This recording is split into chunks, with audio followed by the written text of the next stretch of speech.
pada kegiatan kita pada sore hari ini, Bapak.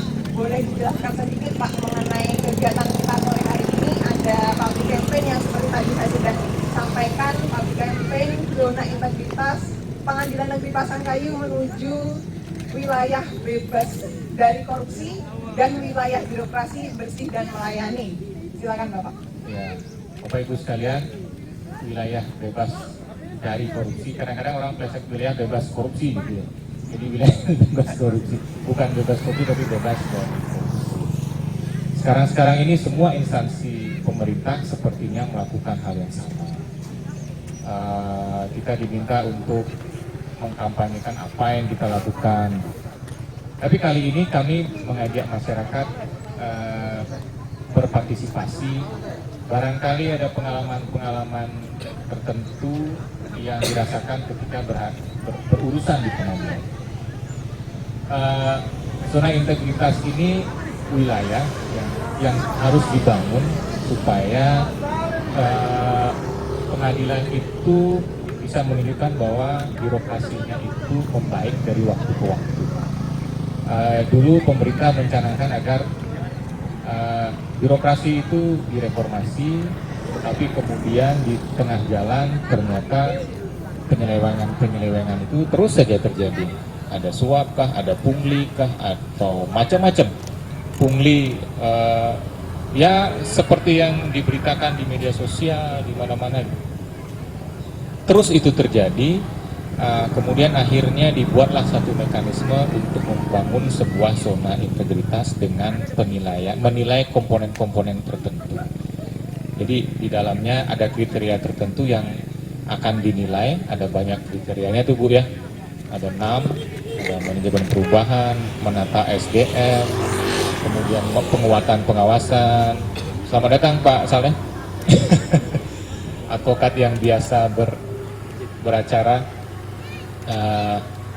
Jadi itu semua komponen itu ada kegiatan-kegiatannya yang harus dilakukan kemudian dinilai.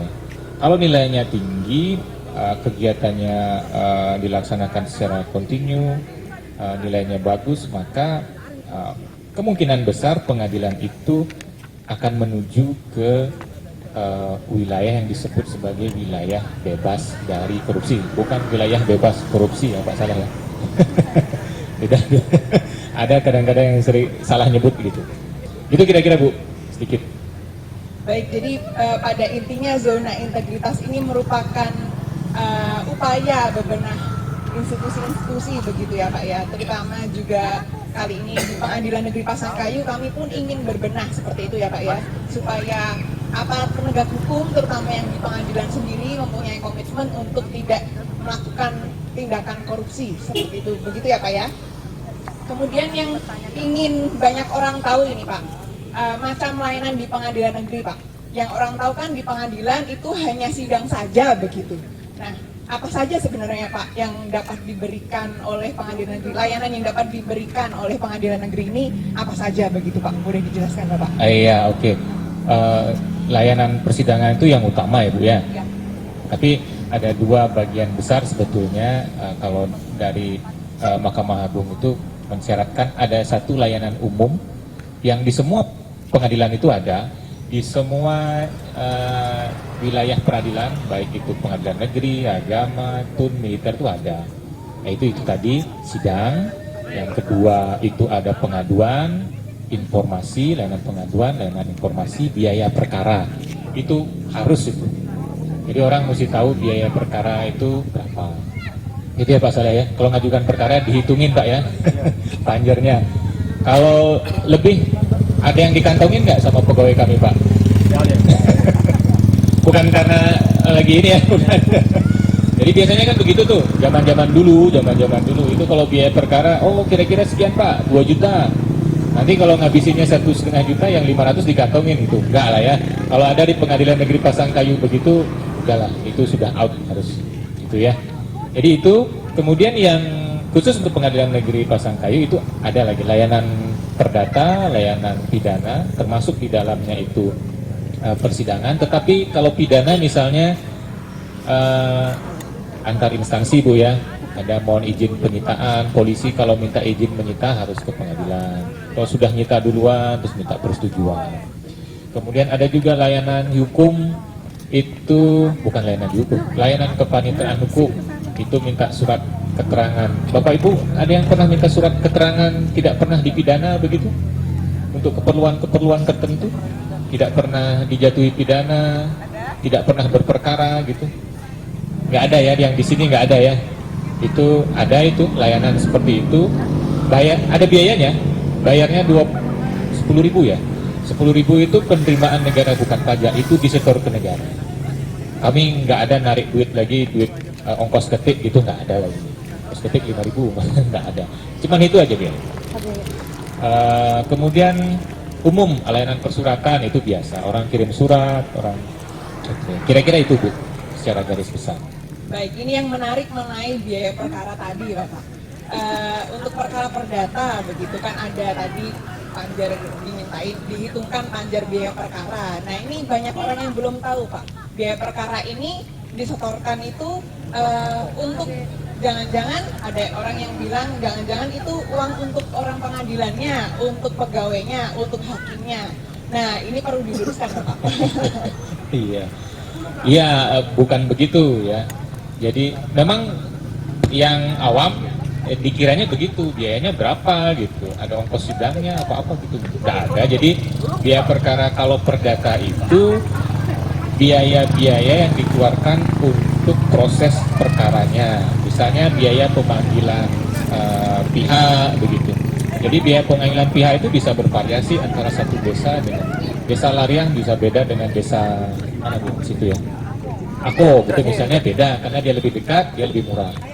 Kalau semakin jauh akan lebih mahal biayanya. Tapi itu akan tercatat per poin di dalam. Jadi itu terbuka. Bapak Ibu kalau lihat ada sistem informasi penelusuran perkara di pengadilan itu akan terlihat dia rincian biaya perkaranya untuk setiap perkara. Jadi nggak bisa kami bohong-bohong, oh itu biayanya kira-kira 2,5 juta lah sampai selesai. Padahal yang habisnya kalau putusan cerai misalnya cuma 500.000 gitu, nggak bisa. Lain kalau misalnya diwakili oleh kuasa hukum, itu ada honor pengacara, itu lain lagi, itu tidak termasuk. Jadi itu terbuka semua. Jadi biaya perkara itu biaya-biaya yang dikeluarkan, salah satunya itu. Kemudian ada biaya penerimaan negara bukan pajak, misalnya ada pendaftaran sekarang berapa 30.000 kalau nggak salah, 30.000 ya. Kemudian ada redaksi putusan, itu ada di peraturan pemerintah semua. Jadi apa-apa yang kami ambil itu bisa dipertanggungjawabkan. Kira-kira gitu Bu. Baik, terima kasih penjelasannya Pak Ketua. Jadi begitu ya Bapak Ibu, jika ada yang masih berpikir biaya perkara itu dihitungkan asal-asalan saja, itu salah. Kemudian jika ada yang masih berpikir biaya perkara itu dimasukkan ke kantong hakimnya atau kantong pegawainya, itu juga salah besar. Begitu ya Pak. Dan kemudian menarik lagi Pak, masih di biaya perkara. Ini kan tentu saja tidak semua orang itu mampu untuk membayar biaya perkara Pak. Nah ini bagaimana untuk layanan hukum bagi orang-orang yang kurang mampu seperti itu Pak? Boleh dijelaskan Bapak? Ada dua Bapak Ibu.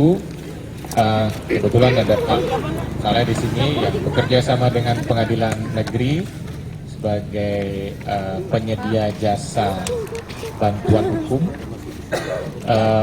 Ada dua layanannya, satu berperkara tanpa biaya, nama istilahnya sering prodeo gitu. Prodeo itu tanpa biaya, tapi harus mengajukan surat bahwa tidak mampu untuk membayar biaya perkara.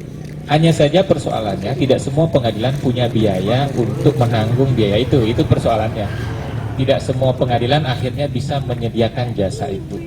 Tetapi semua pengadilan diberikan dana untuk bekerja sama dengan lembaga bantuan hukum untuk menyediakan layanan konsultasi. Nah disitulah kalau di pengadilan negeri, di pengadilan agama itu ada posbakum namanya. Kalau Bapak Ibu tidak mengerti bagaimana cara bikin gugatan ya, atau bikin surat-surat permohonan, saya mau ngajukan ini tapi tidak mengerti, datang ke posbakum itu. Akan dilayani oleh advokat-advokat yang sudah bekerja sama, piket di sana, gratis kalau memang memenuhi syarat, tidak mampu itu tadi. Tapi kalau tidak memenuhi syarat ya dianggap masyarakat yang mampu untuk mengakses itu dua layanan. Baik, demikian ya Bapak Ibu, jika mungkin ada kenalannya begitu yang kurang mampu terus bingung mau mengajukan perkara di pengadilan, ini bagaimana, tidak ada uangnya. Nah, pengadilan itu memfasilitasi ada layanan hukum bagi yang kurang mampu seperti itu ya, jadi jangan khawatir untuk mengajukan perkara di pengadilan. Begitu. Kemudian mengenai tadi Pak, kembali ke integritas, zona integritas. Tadi sudah dijelaskan bahwa kita pegawai hakim itu tidak mengantongi sepeser pun dari biaya perkara. Atau kita mau ngomong pengadilan itu berkomitmen untuk tidak menerima suap, tidak menerima gratifikasi, tidak korupsi. Nah ini seandainya Bapak, seandainya warga Pasangkayu ini mengetahui ada oknum-oknum, ini amit-amit ya Pak, jangan sampai. Tapi seandainya jika ada begitu, ini apa yang harus dilakukan oleh warga Pasangkayu Pak? Bagaimana cara melapornya dan apakah mereka dapat perlindungan atas laporan mereka seperti itu Pak? Boleh dijelaskan? Ya, banyak sekali caranya untuk melapor dan tidak perlu mengungkapkan identitas. Jadi istilah sederhananya Mahkamah Agung itu kalau ada surat kaleng saja ditanggapi. Caranya bagaimana melapornya? Satu, ada Siwas. Kalau seandainya ibu bapak bawa gadget bisa klik siwas.mahkamaagung.go.id, bisa daftar, gampang sekali daftarnya, tidak perlu pakai nama asli, daftar saja. Nanti suatu saat kalau ibu bapak kena pungli di pengadilan negeri, langsung lapor aja, tidak akan ketahuan namanya siapa. Itu satu kalau pakai itu. Kalau tidak terlalu akrab dengan teknologi itu, pakai surat pengaduan, masukkan aja ke sana, pura-pura apa gitu ya, masukkan di kotak pengaduan kami, nggak usah ada namanya, akan kami proses. Jadi siapa yang melakukannya, kalau punya bukti itu lebih bagus, tetapi kalaupun tidak punya bukti, karena mungkin kesulitan ya, tidak ada bukti sekalipun tidak apa-apa. Yang satu, kalau Siwas itu sebetulnya bisa kita praktekkan sebenarnya di sini ya. Jadi, tapi sayang alat tidak ada. Tapi Bapak Ibu bisa kalau ada waktu nanti. Jadi itu bisa melaporkan siapa saja di wilayah mana saja, pengadilan mana saja. Misalnya ibu bapak kena punglinya di daerah lain gitu. Tapi baru pulang ke Pasangkayu, baru pengen marahnya baru di Pasangkayu gitu. Bisa ngelapornya secara online. Saya kemarin di pengadilan sana itu kena begitu gitu. Bisa dilaporkan. Dan itu selalu ditanggapi oleh Badan Pengawasan Mahkamah Agung, akan selalu diperiksa dan hasilnya juga akan dipublikasikan secara terbuka di website Badan Pengawasan. Jadi itu boleh pakai surat, boleh pakai email, boleh pakai telepon, boleh pakai fax juga bisa, pakai Siwas ini bisa, apapun bisa dipakai. Itu Bu. Baik, terima kasih Pak Ketua atas penjelasannya yang sangat mencerahkan kita semua. Jadi acara kami pada sore hari ini bukan hanya ngomong doang, begitu ngomong saja, tapi kami juga benar-benar berkomitmen dan siap untuk dilaporkan apabila terdapat oknum-oknum kami yang melakukan tindak pidana korupsi, menerima suap, melakukan pungli. Jadi misal Bapak Ibu pernah nih, tadi kan sudah dijelaskan biaya untuk mengurus surat keterangan itu cuma 10.000 seperti itu ya Pak ya, PNBP-nya 10.000, tapi pernah ditarik 100.000. Itu bisa dengan leluasa melaporkan, bisa lewat tadi Siwas, di website Siwas itu, kemudian juga bisa mengirimkan surat, dan itu terjamin kerahasiaannya, seperti itu Bapak, dan pasti kami akan proses, begitu ya Pak. Baik, terima kasih Pak Ketua, dan saat ini, sore ini kami masih membuka sesi tanya jawab bagi masyarakat atau warga Pasangkayu yang ada di sini. Silahkan apabila ada yang masih ingin tahu tentang layanan di Pengadilan Negeri Pasangkayu, atau mungkin ada yang mau sharing pengalaman, ada yang pernah mendapatkan layanan di Pengadilan Negeri Pasangkayu, boleh, silahkan. Dan kami juga terbuka di tempat ini, dan juga di lain kesempatan juga tentunya ya, terhadap kritik dan saran apabila pernah mendapatkan pelayanan yang kurang sesuai seperti itu. Kami terbuka terhadap segala kritik dan saran. Silakan Bapak Ibu. Silakan Bapak, Ibu. Bapak barangkali. Pak Saleh, silakan. Siapa tahu ingin menyampaikan sesuatu. Karena tiap hari ada di pengadilan. Mau duduk di sini Pak Saleh? Cukup di sini ya. Kasih. Kasih atas kesempatan yang diberikan kepada saya. Perkenalkan, nama saya Ahmad Saleh, salah seorang advokat yang juga bekerja sama dengan pihak pengadilan Pasangkayu dalam memberi jasa pelayanan untuk masyarakat yang mungkin ingin mengetahui suatu perkara atau konsultasi mengenai perkara yang saat sekarang dihadapi. Kasih yang mulia, melihat dari judul hari ini Public Champion Zona Integritas menuju WBK dan WBBM, mungkin ada sedikit pertanyaan yang mulia atau mungkin bisa diberikan pencerahan kepada masyarakat ini. Berbicara zona integritas ini yang tentunya yang menjadi sorotan adalah korupsi, yang kecenderungan masyarakat di mana selalu menyalahkan aparatur atau ASN-nya atau pegawainya ketika berbicara korupsi. Namun dari sisi lain bahwa korupsi ini bukan kemudian tiba-tiba muncul dari oknumnya, namun perlu juga masyarakatnya. Nah, inilah yang ingin saya sedikit agar yang mulia memberikan pencerahan kepada masyarakat, kiat apa atau bagaimana cara agar tetap mendapatkan rasa keadilan itu ketika berperkara di pengadilan, tetap mendapatkan rasa keadilan dan terjauh dari korupsi itu ya mulia. Karena korupsi ini juga penyogoknya juga termasuk korupsi, bukan hanya yang disogoknya itu. Mungkin terima kasih banyak ya mulia. Terima kasih Pak. Iya, jadi memang kalau suap menyuap itu dua arah. Ada yang nyuap, ada yang terima suap. Hanya saja memang kami sebagai katakanlah pegawai negeri begitu tidak bisa menyalahkan masyarakatnya kalau dia ingin. Kamilah yang harus kuatkan begitu. Kalau pejabatnya atau aparaturnya kuat, dia tidak gampang tergoda. Mau seperti bagaimanapun masyarakatnya itu mencoba, tidak akan jadi itu gitu.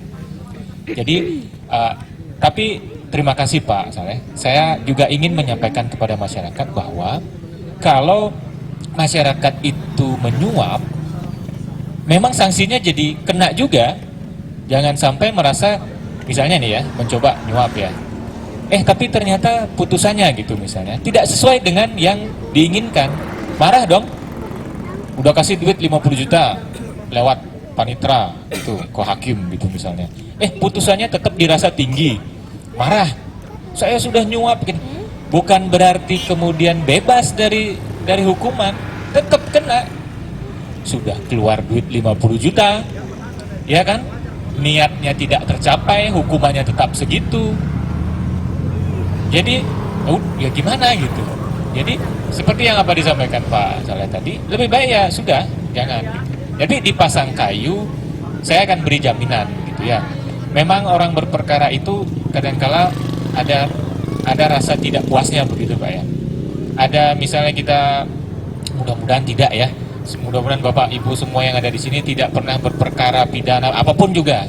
Kalau menikmati layanan yang lain ya oke lah. Tapi kalau sampai ada keluarganya atau siapa kita kena bermasalah gitu ya sampai di pengadilan, mudah-mudahan tidak, saya doakan begitu.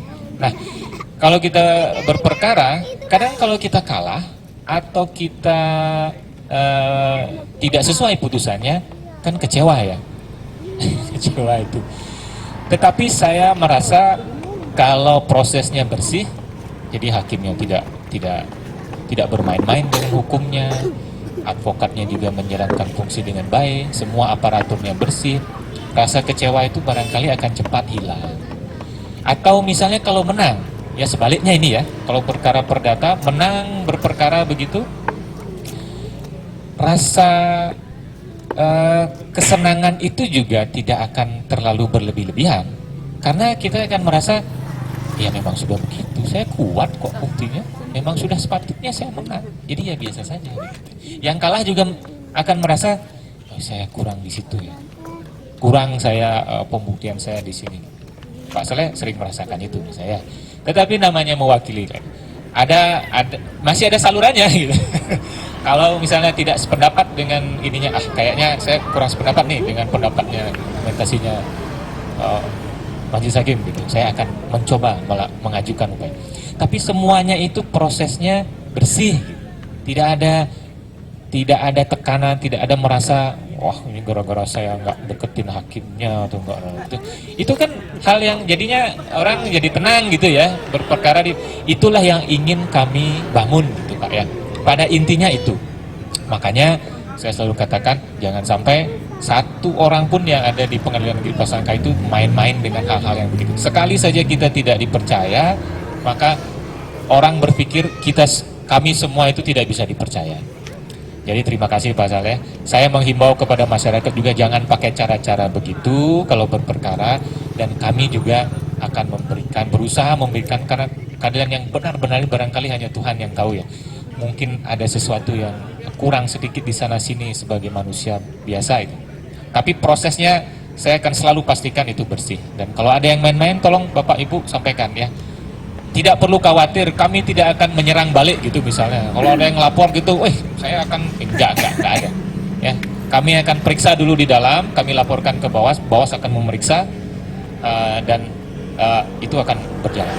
Sanksi akan jatuh kalau itu terbukti. Saya kira gitu Pak Saleh. Tanggapan lagi Pak Saleh? Nggak ada ya. Baik, jadi begitu ya, kiat-kiatnya bagi masyarakat untuk menghindari menyuap aparat penegak hukum ya jangan menyuap gitu. Dan percaya saja begitu kepada kami akan melakukan memeriksa perkara secara bersih seperti itu ya. Dan apabila memang ada aparat kami yang melakukan oknum-oknum dari kami yang melakukan meminta suap seperti itu, laporkan saja seperti tadi alur pelaporan yang sudah dijelaskan melalui SIWAS, melalui surat seperti itu ya. Jadi jangan ragu-ragu, jangan takut untuk melaporkan jika memang ada penyelewengan seperti itu. Termasuk ada yang ngaku-ngaku gitu, misalnya ya, kan ada tuh kadang-kadang ada di luaran itu saya punya kenalan gitu, sana ada apa gitu. Udah saya nanti yang ngurusin gitu, saya akan bantu nanti saya bicarakan sama itu. Nah termasuk yang begitu-begitu itu kan belum tentu dia itu punya koneksi di pengadilan, belum tentu kan, bisa aja bawa nama-nama orang pengadilan gitu, bisa aja cari-cari maklar-maklar begitu. Nah yang begitu-begitu itu tolong supaya kami tahu, jadi kami bisa laporkan ke Polres gitu misalnya. Nah ini penipu gitu misalnya, bisa ya Ibu Bapak ya. Baik, terima kasih Pak Ketua atas jawabannya. Dan mari Bapak Ibu, jika ada yang mau menanyakan lebih lanjut, bertanya lagi tentang hal lain atau sharing pengalaman mengenai layanan yang pernah didapatkan di Pengadilan Negeri Pasangkayu, kami akan sangat terbuka menerima segala masukan dan saran. Mari Bapak Ibu, ada? Ibu yang di belakang barangkali. Atau begini saja, tidak sharing pengalaman tidak apa-apa. Harapannya apa untuk Pengadilan Negeri Pasangkayu ini? Boleh, silahkan.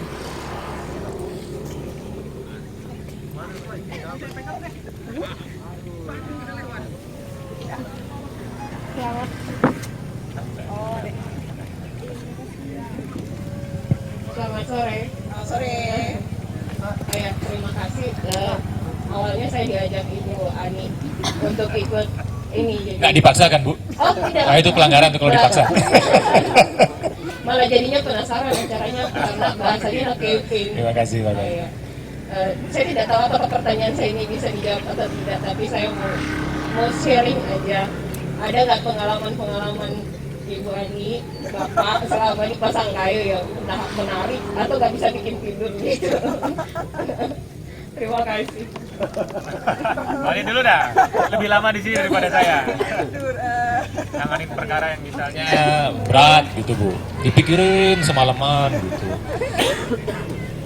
Nggak boleh nyebutin namanya ya. Baik ya, sharing pengalaman yang bikin kesel mungkin ya, bikin kesel adalah ya persetubuhan begitulah ya. Terutama seperti pemerkosaan, karena saya sama-sama perempuan begitu ya, sama-sama perempuan, jadi apabila saya dibegitukan saya akan marah sekali.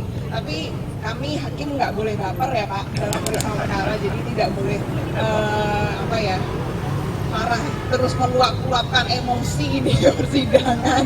Karena saya baper, saya perempuan, saya tidak terima dibegitukan, saya tidak boleh terlihat seperti itu. Walaupun saya ada marah juga Pak.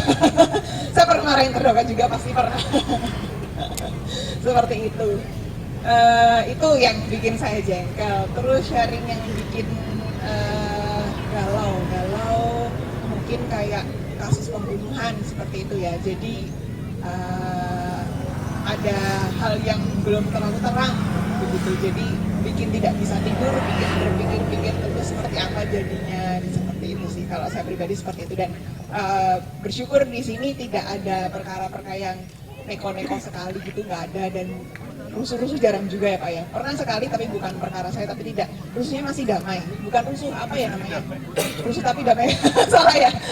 Jadi ada masa yang datang ke pengadilan tapi tidak rusuh. Nah, salah ya tadi saya ngomong. Ada masa yang datang ke pengadilan tapi tidak rusuh. Jadi melakukan aksi damai seperti itu ya Pak, aksi damai. Begitu Pak. Kalau saya seperti itu. Monggo Pak Ketua. Ya, saya belum terlalu lama di sini Bu. Dan memang tidak terlalu banyak menangani perkara, terus terang aja. Saya lebih banyak menangani manajemen peradilannya gitu. Jadi yang banyak menangani perkara teman-teman. Paling saya 1-2. Selama setahun ini mungkin 5 aja saya tangani. Ada beberapa mungkin kalau yang menarik baru saya tangani. Jadi sejauh ini kami bisa menghandle ya. Ibu bisa dipastikan akan di Pasangkayu ini punya hakim-hakim yang bisa menghandle perasaannya, bisa memastikan bahwa mereka tetap objektif begitu. Jadi kalau sampai ada yang sudah Amin.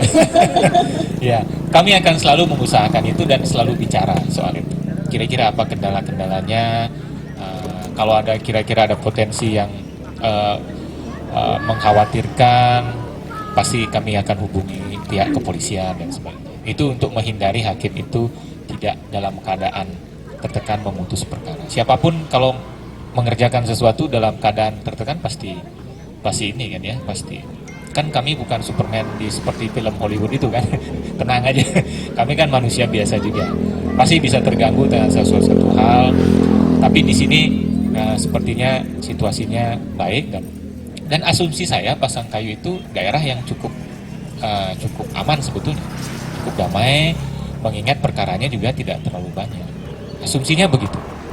Jadi barangkali nanti hakim-hakim Pasangkayu cepat pensiun dini kalau nggak ada perkara yang tapi itu adalah kedamaian masyarakat gitu. Nanti entah di kemana lagi ditugas. Nggak perlulah banyak-banyak hakim Pasangkayu karena perkaranya dikit. Itu kan bagus gitu. Jadi bisa diselesaikan oleh masyarakat, bisa diselesaikan sendiri. Gitu ya Bu ya. Ada barangkali yang ingin menyampaikan keluhan boleh, bebas saja. Ya, silakan. Bebas bicara. Ada yang mau menyampaikan keluhan, kritik, saran, kami akan sangat terbuka. Ibu yang di belakang, yang baru datang, pernah punya pengalaman ke pengadilan, ngambil surat tilang mungkin? Oh, kalau itu sering. Oh, sering. Sering ditilang. Nah, kenapa Bu? Kenapa sering ditilang Bu? Kasih mic-nya Pak. Nah, coba Bu, pegang mic-nya Bu. Kami ingin tahu. Anaknya yang sering kena tilang? Iya, anak-anak anggota di rumah juga biasa ditilang, jadi saya yang dampingin. Kenapa ditilang Bu? Ya, Nggak punya SIM? bukan masalah tidak punya SIM, helm dia tidak pakai SIM. Kesalahannya memang. Oh gitu. Nah, Ibu pernah dilaporin nggak sama anaknya? Aduh, kok di pengadilan atau di kejaksaan rumit sekali? Saya cuma mengatakan sama anak, kau yang salah karena kau tidak mengatakan peraturannya. Aduh, terima kasih Bu ya. Mudah-mudahan dengan nasihat-nasihat seperti itu tidak sering-sering lagi kena tilang. Coba bayangkan, kalau kena tilang sekali, kena 50.000, 100.000, itu bisa dapat helm berapa itu? Sering saya kasih tahu kan, sudah syukur ini dari Polres, sudah anak-anak sekolah bisa diizinkan kendaraan, tapi dengan satu syarat helm harus dengan kapasitas motor. Oh begitu. Nah, jadi kapan misalnya tidak begitu berarti bukan lagi kesalahan mereka, salah kita sendiri. Iya. Sering satu ingatkan aku, Iya. bukan kemana saya, kemananya teman atau sering. Oh, gitu. Iya. Ya, helm itu penting bagi keamanan ini ya, pengendara Bu ya. Kalau nanti jatuh apa gitu bisa terlindungi. Ada lagi Bapak Ibu? Kita masih punya waktu ya Bu Ani ya? Masih punya waktu. Masih boleh Bapak Ibu ada yang mau menyampaikan sesuatu hal, menanyakan sesuatu hal? Masih ada? Barangkali, adakah? Baik, boleh membahas sedikit soal tilang ya Pak? Oh boleh. Tilang ya. Tilang ini banyak orang juga Pak yang salah paham gitu ya Pak. Ada yang berpikiran uang denda tilang itu masuk ke kantong hakimnya begitu Pak. Nah ini boleh dijelaskan Pak, apakah itu seperti itu? Tentunya saya tidak menerima ya. Saya Ya, tidak pernah menerima ya. denda uang tilang. Iya, dan semua masuk ke negara, dendanya dimasukkan ke negara, biaya perkaranya juga dimasukkan ke negara. Jadi berapa yang diputuskan hakim yang kalau ibu sering nemani anak ibu lihat pengumuman di pengadilan atau di kejaksaan? Di pengadilan, kan ada dia denda berapa, biaya perkara berapa. Tapi sekarang sudah tidak melalui pengadilan, sisa kita terima saja surat bahwa sekian adalah kita ambil suratnya di Kejaksaan, Iya. oh di kejaksaan, ya. Memang sekarang tidak ada persidangan lagi di pengadilan, cuman dendanya berapa, kemudian itu baru ketahuan nanti pada saat di hari di Jumat ya. Baru Jumat ketahuan, tinggal bayar di kejaksaan, ambil kan begitu aja ya. Iya. Kemarin-kemarin yang enggak ikuti sidang. Tapi Ya, sekarang sudah lama nggak ada persidangan lagi. kemarin pas baru-baru juga ambil begitu. Iya, ya sekarang seperti itu ya. Jadi tidak ada hakimnya dapat sekian persen gitu. Ini jaksanya sekian persen, polisinya sekian persen, nggak ada. Karena Polres juga mengatakan ibu mau bayar langsung ke BNI atau enggak usah. Lebih sekalian langsung saja daripada kita lagi ke sana kemarin. Oh iya. Oke Bu, terima kasih. Baik begitu ya Pak Ibu, jadi kami pengadilan tidak menerima uang sepeser pun dari denda tilang tersebut. Dan diharapkan Bapak Ibu terutama yang datang di sini ya, di Anjungan Pasangkayu ini untuk tertib berlalu lintas seperti itu ya. Pakai helm bukan karena takut polisi, pakai helm karena kita menyadari bahwa kepala kita ini anugerah dari Tuhan gitu. Jadi ini mahal harganya, kalau sampai kenapa-kenapa nggak bisa dibeli di toko manapun kayak gitu. Jadi helm, kemudian kelengkapan surat-surat, kemudian kelengkapan motor. Jadi motor harus ada spionnya. Buat apa? Buat keamanan kita juga. Oh kalau mau nyebrang ke kanan, mau belok ke kanan tuh kita bisa lihat spion, nggak tiba-tiba langsung ke kanan. Seperti itu kan itu menyebabkan ketidakselamatan pengguna jalan yang lain juga kayak gitu ya.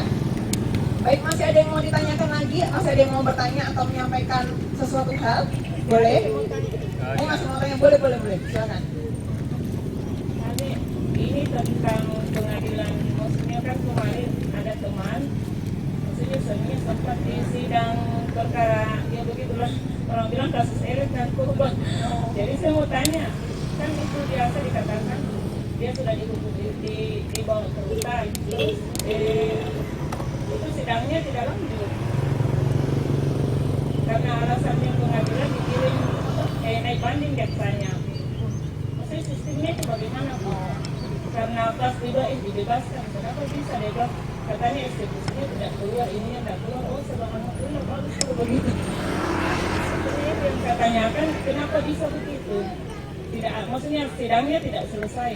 Kan kebanyakan kemarin di kejaksaan, soalnya suami saya sempat kena musibah begitu.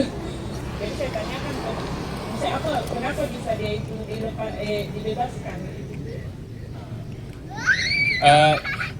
Saya tidak tahu pasti masalahnya ya, tetapi saya bisa sampaikan secara umum bahwa kalau ada perkara masuk itu pasti akan disidangkan. Jadi misalnya perkara atas nama terdakwanya siapa gitu. Walaupun sedang di rutan, tapi kami kan sidangnya online itu. Jadi terdakwa tetap istilahnya terdakwa gitu Bu ya, tetap di rutan. Tapi kemudian sidangnya ada di pengadilan, sidangnya ada. Jadi jadwalnya bisa dicek. sidang untuk perkara atas nama A gitu misalnya, akan selalu bisa dicek di 1 minggu itu di mana ya, gitu. Pasti ada. Jadi bisa dicek dan bisa nonton juga. Jadi walaupun sidangnya tidak dilakukan secara langsung, tidak datang langsung ke pengadilan, masyarakat ibu gitu tetap bisa sidang sebenarnya, tetap bisa nonton sidang. Ya. Nah masalahnya kenapa kok keluar dan sebagainya, naik banding dan sebagainya, ini saya kurang tahu masalahnya apa. Tapi perkara itu kalau sudah selesai diputus di pengadilan, kan itu ada putusannya. Putusannya apa? Bisa macam-macam putusannya. Bisa bebas, ada putusan bebas kalau dia tidak terbukti, ada putusannya dihukum. Nah hukumannya berapa lama itu misalnya ya? Hukumannya itu berapa lama? Kalau sudah tidak ada upaya hukum up, tidak naik banding, tidak ada apa, udah selesai hukumnya ya bebas ya, karena sudah menjalani. Tapi kemudian kalau ada upaya hukum ya masih lanjut terus, masih lanjut, apakah tetap ditahan, misalnya sebelumnya ditahan ya, misalnya ditahan nanti oleh pengadilan tinggi, itu masih tetap ditahan ya, atau dalam keadaan tertentu, misalnya dia di dalam posisi upaya hukum kasasi, kasasi misalnya ya, kemudian penahanannya tidak turun, terlambat atau bagaimana, nah akhirnya rutan itu tidak punya dasar lagi menahan, dilepaskan dia dari tahanan, perkaranya masih lanjut, nanti kalau putusannya turun, diambil lagi, masukkan lagi gitu, kalau putusannya dihukum gitu.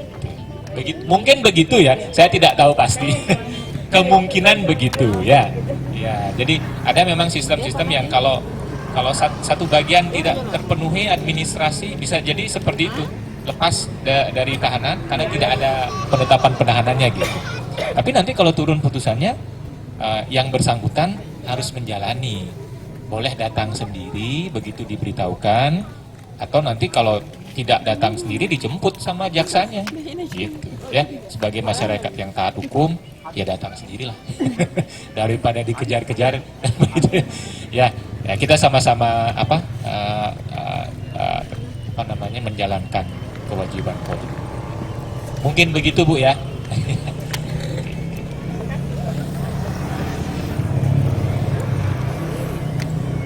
Baik, terima kasih partisipasinya Bapak Ibu sekalian. Sebagai apresiasi atas partisipasi Bapak Ibu sekalian, ada souvenir dari kami akan diberikan. Salah ya? Barangkali di sini dulu kita sambil berfoto Pak. Ibu juga.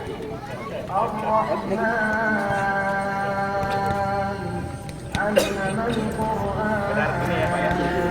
Kenang-kenangan. Ibu, silakan Bu.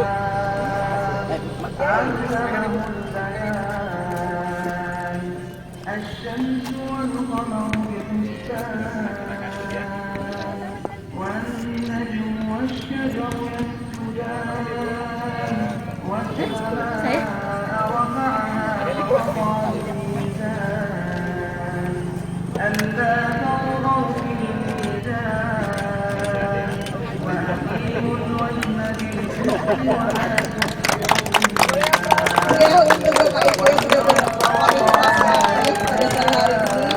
Mungkin kita ucapkan itu sama-sama barangkali sebelum kita bubar. Sebelum kita bubar, boleh kita ucapkan petikan semangat kita ya atas gerakan zona integritas kita. Boleh sama-sama kita berdiri, kita lanjut berdiri. Saya boleh ya. Saya contohkan dulu ya. Tolak gratifikasi, stop korupsi. Ulang tolak gratifikasi, stop korupsi. Seperti itu boleh? Kita latihan dulu, kita latihan. Yuk, 1, 2, 3. Tolak gratifikasi, stop korupsi. Oke, ayo sama-sama dibuat beneran. Tangan dulu boleh, tangan dulu boleh. Ya. 1, 2, 3. Tolak gratifikasi, stop korupsi. Inilah acara zona integritas tersangka pada sore hari ini. Terima kasih atas partisipasi Bapak Ibu sekalian. Kami berkomitmen untuk tidak menerima suap, tidak menerima gratifikasi, tidak melakukan korupsi, tidak melakukan pungli, dan kami akan sungguh-sungguh berusaha bekerja keras melayani Bapak Ibu sekalian di Pasangkayu ini tanpa sekalipun tidak ada yang mengawasi, karena itulah esensi dari sebuah integritas. Demikian, terima kasih, sampai jumpa di lain kesempatan. Selamat sore, salam sehat. Terima kasih warga Pasangkayu.